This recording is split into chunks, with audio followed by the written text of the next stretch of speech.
Good afternoon, everyone, and welcome to this edition of the 1 p.m. Bilingual newscast on Canal 2 International. I'm accompanied by Monique Naossi for the French version of the news. Good afternoon, Monique. Bonjour, Morindité. Mesdames, Messieurs, bonjour, bienvenue au 13h, le rendez-vous de l'information bilingue sur Canal 2 International. Donc voici les principales articulations.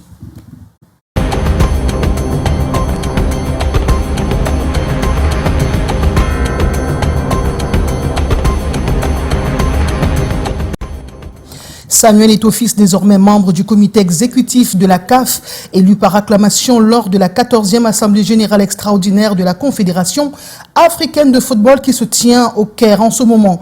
Candidature précédemment récalée en juillet dernier, faisant suite aux accusations de violation grave des principes d'éthique. Il a été réhabilité en janvier dernier, suivant une décision du tribunal arbitral de sport. L'info à chaud avec André Mirabeau-Mahop, le chef service de sport du Canal 2 International, sur ce plateau du 13h. And in the Bopi market in Douala, traders are taking action to bolster their security after a recent surge in theft and assaults. This initiative was inspired by the divisional officer of Douala 1 during his visit to the market following a protest by the traders. Le charnier de Sikoum en Sanaga-Maritime crée la psychose au sein des mototaximens.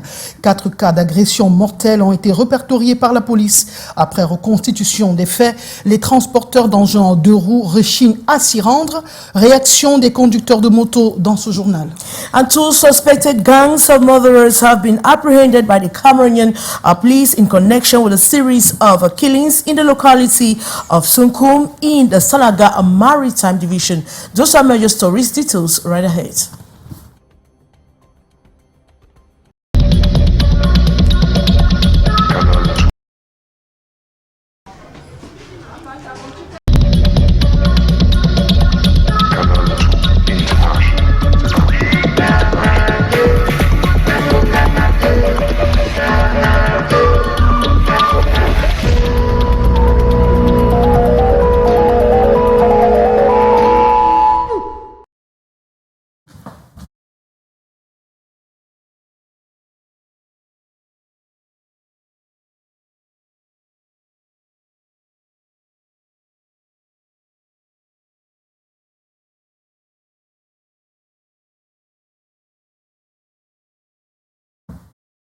Mesdames, Messieurs, bienvenue au 13h. Toutes nos excuses pour ce petit temps mort. Nous vous annoncions en titre l'élection de Samuel Eto'o-Fils, le président de la Fédération camerounaise de football, désormais membre du comité exécutif de la Confédération africaine de football. Nous sommes sur ce plateau avec André Mirabeau-Mahop, c'est le chef d'export de Canal 2 International. André, bonjour. Bonjour Monique et bonjour Maurice. On signale une élection par acclamation après plusieurs péripéties, des batailles juridiques. Oui, une élection sans surprise, évidemment. Samuel Eto'o était seul en lice à un poste comme membre du comité exécutif de la Confédération africaine de football. Comme le président Patrice Motsepe qui rempile, il est élu par acclamation pour les 4 prochaines années. Samuel Eto'o remplace évidemment Seydou Mbombo Djoya pour représenter la zone UNIFAC à la Confédération africaine de football, un peu comme le 11 décembre 2021 où il avait remplacé Seydou Mbombo Djoya à la tête de la Fédération camerounaise de football. On a envie de dire, what next? Quel est le rôle réel d'un membre du comité exécutif de la CAF? C'est un peu comme le membre du comité exécutif de la Fédération camerounaise de football, c'est l'instance suprême qui décide évidemment du devenir du football sur le plan continental avec l'aval de l'Assemblée générale de l'instance dont Samuel Eto'o va désormais siéger avec les grands décideurs du football continental, mais il faut le préciser, après Kalushi Abouala, Samuel Eto'o est le 2e footballeur africain à siéger au comité exécutif. Merci beaucoup André Mirabeau Mahob que nous allons retrouver dans le 19h50 de ce soir avec plus d'informations. Merci monsieur d'être venu sur le plateau du 13h pour nous donner d'amples informations concernant cet événement qui vient de se produire dans l'écosystème sportif africain. Nous annoncions également en titre cette psychose du côté de Sikoum, c'est en Sanaga maritime. Après la découverte de plusieurs corps, les conducteurs d'engins à 2 roues ont désormais du mal à s'y rendre. Et ce matin, nos reporters se sont rendus au lieu-dit Yassa. C'est un point de départ où on rencontre plusieurs clients qui se déportent vers ce côté-là. Eh bien, nous y retrouvons Cyril Kouakam. Cyril, bonjour. Quel est le ressenti des conducteurs de moto et même les clients qui ont l'habitude de se rendre à Sikoum? Bonjour.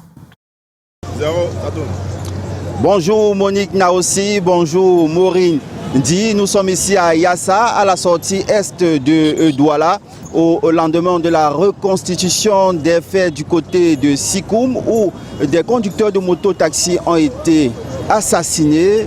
Ici même à Yassa, c'est la psychose chez les conducteurs de moto-taxi. Nous allons rencontrer un des leurs qui a accepté bien évidemment nous répondre cet après-midi.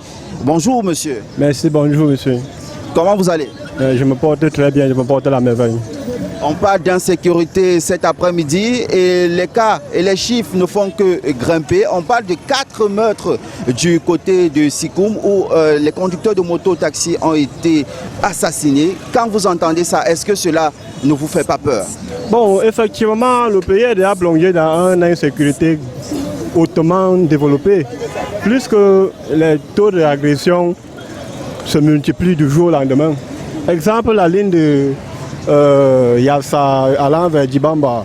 Si un client vient me proposer, je ne vais pas aller là-bas parce que c'est sur l'axe-là que les plus d'agressions sont subies. Et le plus souvent, les agresseurs utilisent l'argent comme l'appât des Benskina. Face à cette prix, ils s'aventurent parce qu'ils poursuivent l'argent.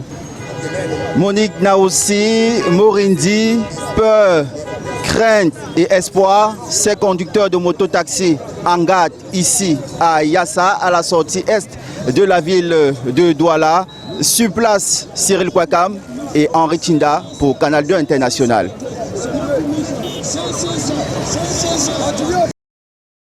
Merci messieurs. Et en Jas de Pied-de-la, précisément au marché d'Orpassi 3, une vingtaine de boutiques vient d'être ravagées par les flammes. C'était hier au petit matin.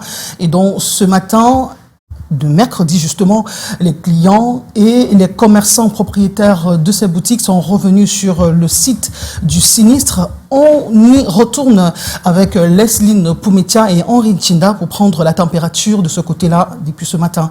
Lesline, bonjour. Bonjour Monique Naossi, bonjour Maureen Ndi. Nous sommes exactement devant la boutique où le feu a déclenché hier ici au marché d'Orpassi dans l'arrondissement de Douala 3e. Un jour après, la désolation se lit sur les visages des commerçants. Comme vous pouvez le constater, les dégâts sont énormes autour de nous. Juste à côté de nous, nous avons un porteur du marché d'Orpassi qui a vécu la scène hier ici au marché d'Orpassi de Douala. Bonjour monsieur, dites-nous qu'est-ce qui s'est réellement passé ici au marché d'Orpassi? Hier, aux environs de 8 h, je suis arrivé pour m'échanger, pour commencer les travaux. Il y a une coutière à côté qui crie « Oh, le feu, arrêtez tout ». C'est où un chef des gars de la mairie arrive et fait donc appel à monsieur le maire. Monsieur le maire qui fait donc appel aux sapeurs-pompiers. Juste à côté de nous, nous avons une commerçante qui a presque tout perdu. Elle n'a rien pu récupérer. Bonjour. Bonjour madame. Est-ce que vous avez pu récupérer la marchandise dans votre boutique? Rien, tout est ensemble. Je suis vraiment en larmes. Je ne sais plus quoi dire. Il n'y a pas eu de perte en vie humaine ni de blessures. Mais en termes de biens matériels, en termes de marchandises, les dégâts sont très importants. Au total, comme vous l'avez pu constater, il y a près de 22 boutiques affectées par les feux. Il n'y a pas d'énergie ici. Donc, l'hypothèse d'un court-circuit électrique est complètement à écarter. Les origines exactes de l'incendie ne sont pas encore déterminées, mais une enquête a été ouverte.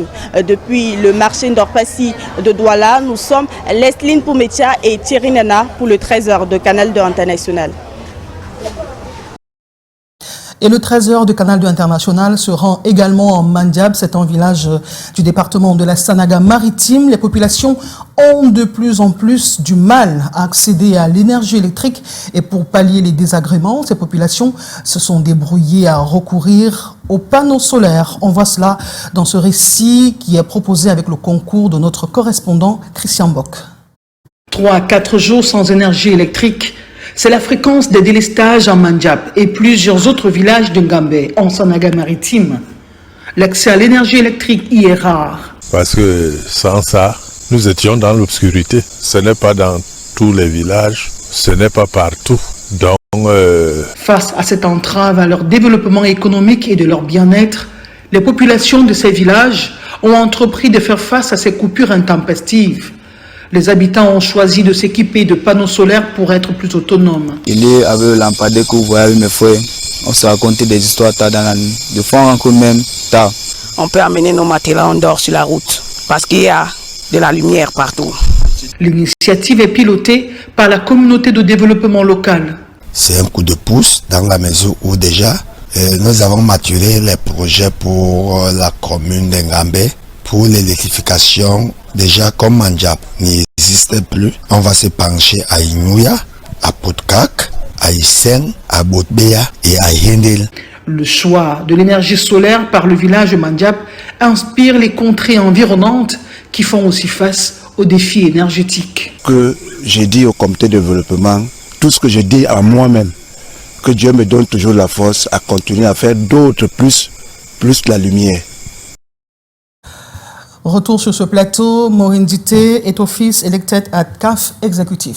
Of course, morning now seeing a significant step at the 14th extraordinary General Assembly of the Confederation of African Football earlier today in Cairo. AG Samuel Eto'o was elected to the executive committee by unanimous acclamation. The former Cameroonian striker's election follows a contagious pass as CAF had initially rejected his candidacy due to ethical violations. However, the Court of Arbitration for Sports ordered his reinstatement, and despite past controversies, Eto'o's influence within the continent's football leadership remains undeniable. He succeeds Seydou Mbombo Njoya, his compatriot on the CAF ESCO. Observers say the next challenge is how he balances his iconic status with the governance demands of African football. Come back to that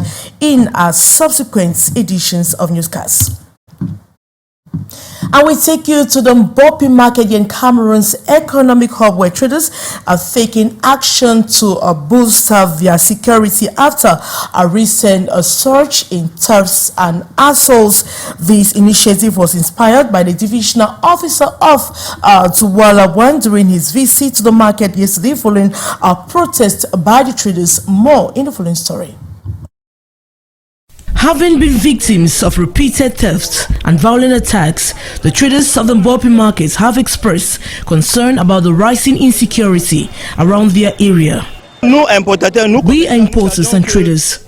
We are aware of the fact that it's a government that should guarantee our security, but it's not the case. They have abandoned that mission of securing lives of citizens. We used to be very organized until had guys coming from the neighborhoods to offload containers. That's the cause of the disorder here. Ibrahim Njiase, an importer, and Claude Tege, president of Block 6 Mbopi Market, spoke about their frustration with the current state of insecurity. We were asked to put in place an auto-defense committee, what we have to adhere to. The authorities were on the field. We had an agreement. It's now left for us, the traders, to reorganize ourselves. A vigilante committee, that's what we must put in place to reinforce our security. Besides that, we have a police post. We'll also put in place a task force. I will ensure our security, checking all corners of the market during the day. In response, the traders are organizing to create a self-defense committee aimed at deterring criminals who have been disrupting their daily operations. We did not think of that before because we had 2 police posts in the market, one outside and one inside the market, plus a brigade. We knew with all of that we're in security, plus the guards at night.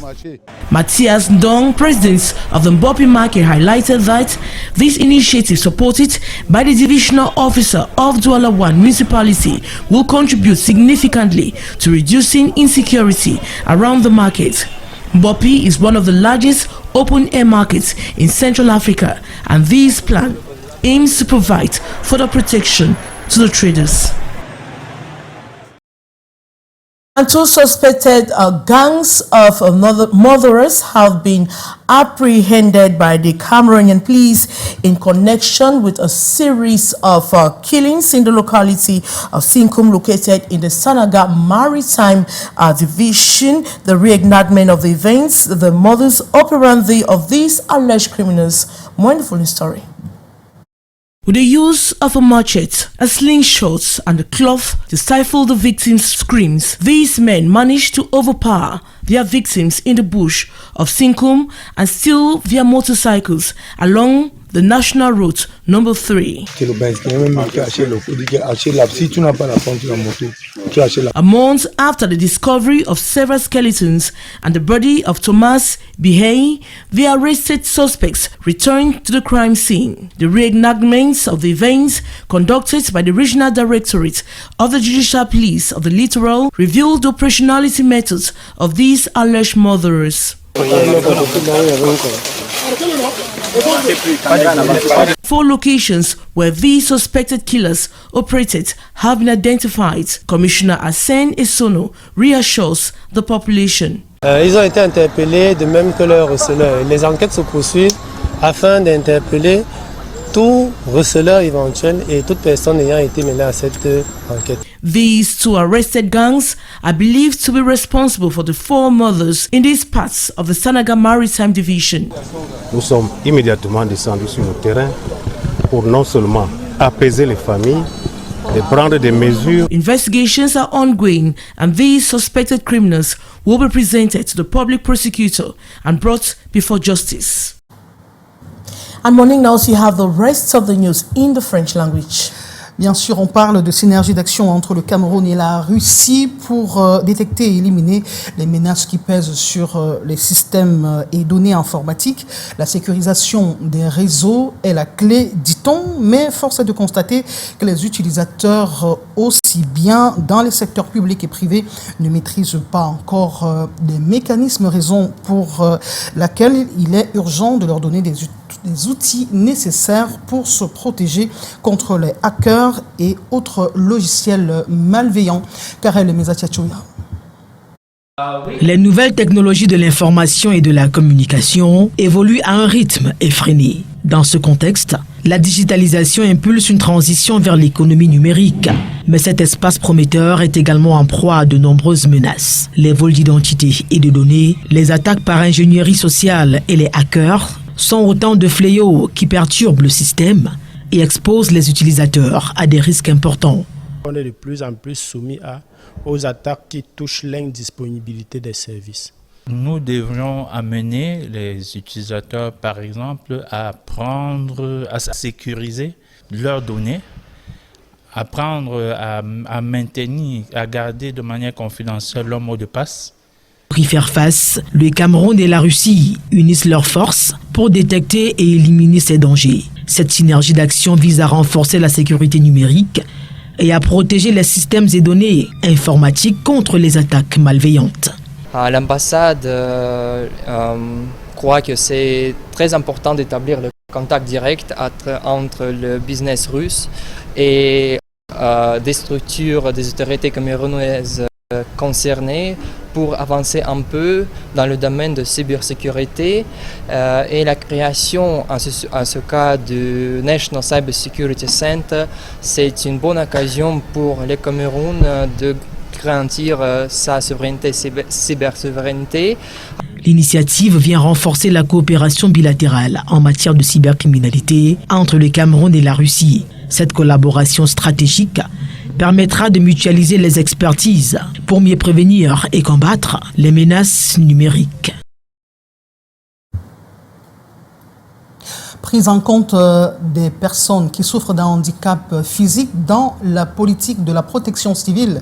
C'est tout l'enjeu d'un atelier qui vient de se tenir à Yaoundé avec pour point central comment protéger les personnes qui souffrent d'un handicap lors d'une catastrophe. Et donc les responsables des organisations des personnes handicapées ont été outillés sur l'inclusion du handicap dans la gestion des catastrophes. On voit cela avec Joël Diom 3 et Samuel Ebakissé. En cas de catastrophe, il serait difficile pour les personnes handicapées de s'en sortir vivant, la prise en charge ou le système d'alerte dans les communautés étant inexistant. Si par exemple il y a un éboulement de terrain quelque part, comment un handicapé prendre les dispositions pour s'échapper? Dans le cadre du plaidoyer pour la mise en place d'un système d'alerte précoce multirisque, avec l'appui de la Christian Blind Mission, les organisations des personnes handicapées et les leaders communautaires ont été outillés ce 11 mars au développement local inclusif.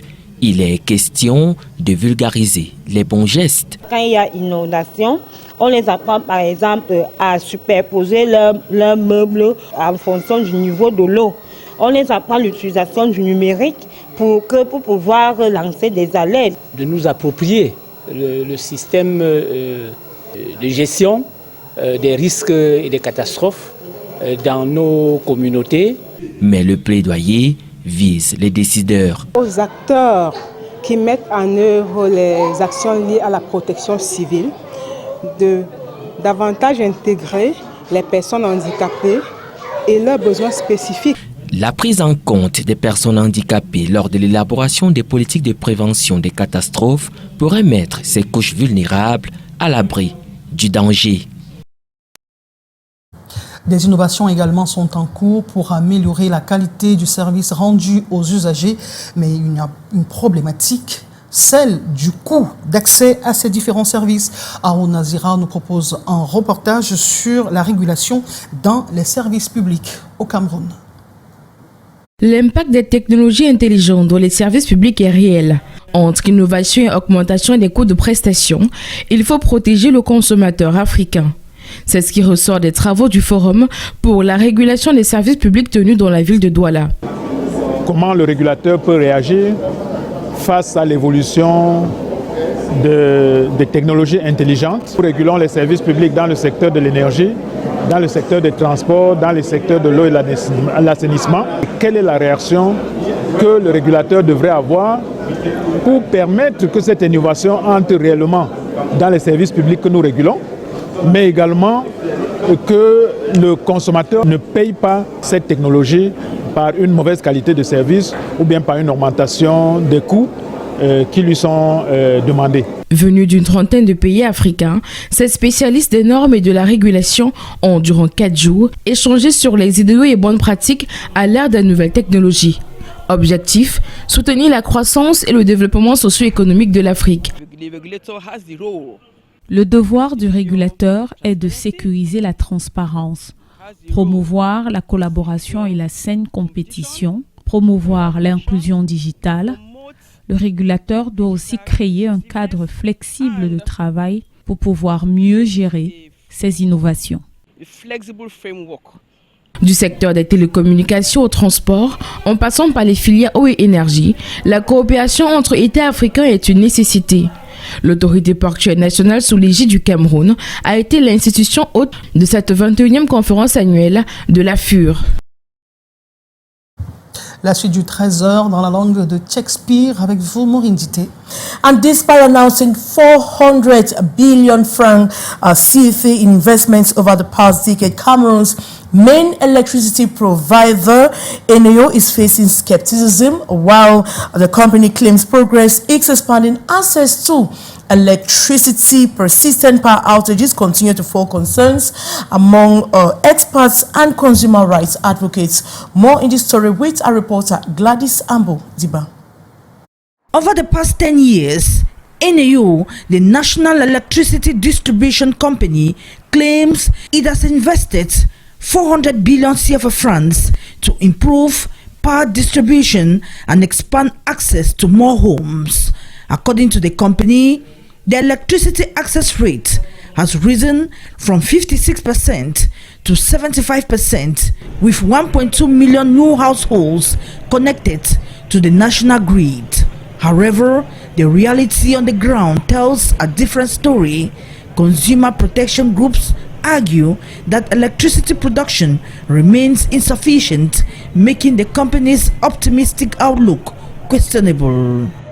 Eneo dit avoir investi 400 milliards de francs CFA. Eneo has invested 400 billion CFA francs over 10 years, and this is only about 10% of its 5,000 billion CFA turnover generated. This is insufficient for Cameroon's energy needs. Eneo must at least quadruple its investment to ensure reliable electricity nationwide.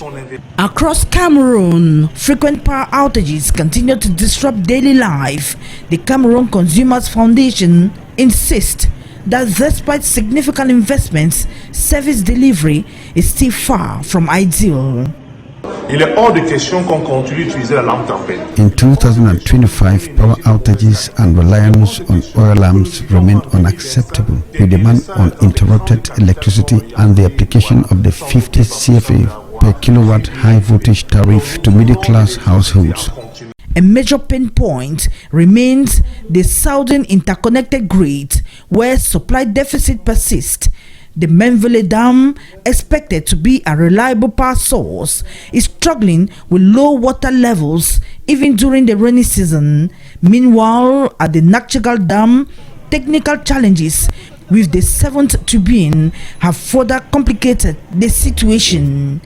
Les travaux de maintenance de la Sonatrel. Sonatrel's maintenance work is disrupting the 220 kilovolt transmission lines. Kribi's 210 megawatt gas plant has halted production due to payment issues. However, if the Bamba, Kribi and Menvele operate at full capacity and Nakchigal remains regulated, significant improvements are expected by March or April.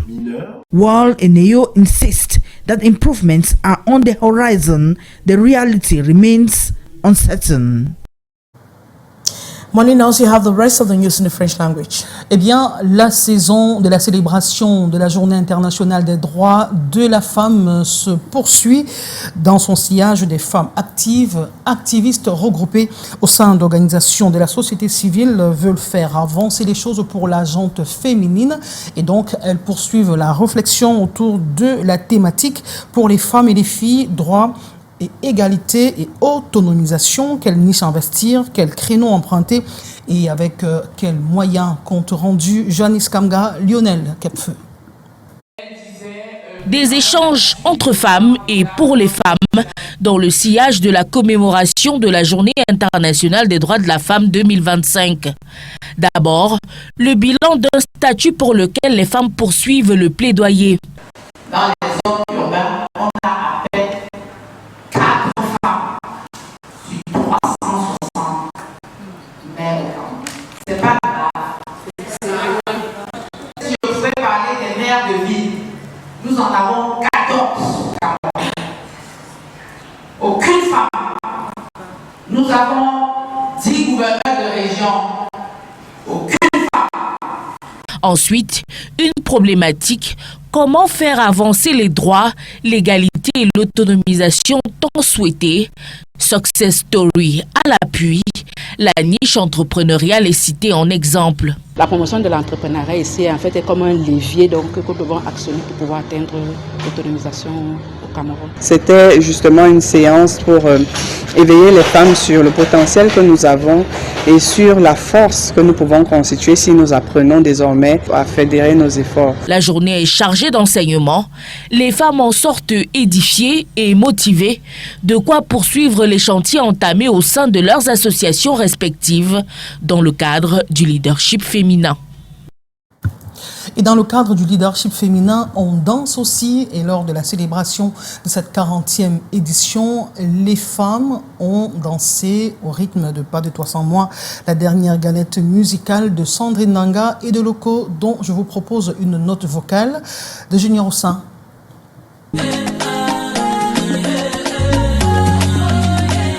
C'est un beau mélange de culture sawa et kan. La chanson intitulée Pas de toi sans moi de Sandrine Nanga et Loko.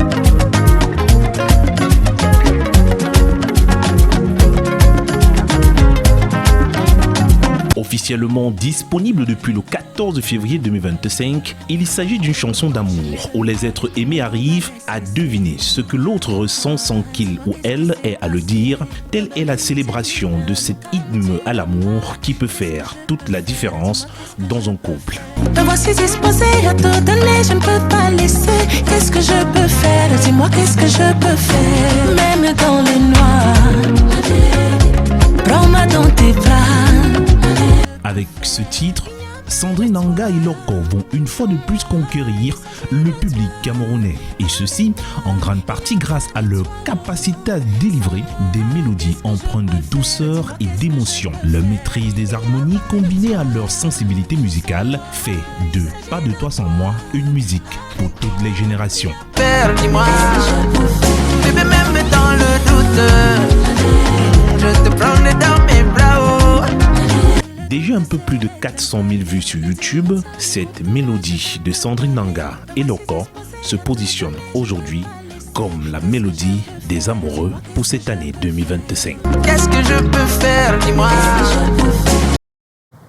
Une musique que je vous recommande d'ailleurs pour célébrer l'élection de Samuel Eto'o-Fils, désormais membre du comité exécutif de la Confédération africaine de football. Il y a été élu à l'occasion de la 14e Assemblée générale extraordinaire de la CAF qui s'est tenue ce matin au Caire en Égypte. Il y remplace Mbomo Njoya pour une période de 4 ans dans la zone UNIFAC. Mesdames, Messieurs, le trésor de ce mercredi entre en gare. Nous vous disons merci de nous avoir regardé. Nos programmes se poursuivent 15h30. Ce sera le rendez-vous du journal des régions, 18h15, le journal en langue anglaise et à 19h50, le grand format pour le journal du soir. Maureen Dité, je vous souhaite un formidable après-midi.